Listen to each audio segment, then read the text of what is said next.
Kung si Nora Aunor ay tinaguri ang phenomenal star ng kanyang henerasyon, si Maine Mendoza naman ay ang phenomenal star ng bagong millennial. Marami nga daw ang pagkakapareho ng dalawa pagdating sa kung paano sila sumikat. Hindi nga daw inaasahan na magiging ganito kasikat si Nora Aunor at si Maine Mendoza sa kanilang mga panahon. Si Nora Aunor ay minahal ng kanyang mga tagahanga sa ganda ng boses na ipinamalas niya. Bagamat sikat na, ay hindi lumaki ang ulo nito.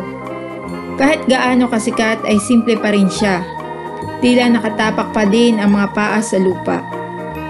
Si Maine Mendoza naman sa kanyang henerasyon ay hindi mo rin kakikitaan ng kayabangan sa kabila ng kasikatan na kanyang tinatamasa. Kahit sikat ay simple pa din siya at hindi kakikitaan ng masamang ugali. Lagi niyang pinagbibigyan ang kanyang mga fans kahit pa nga siya ay nagmula sa may kayang pamilya. Di mo kakikitaan ang kaartehan sa katawan.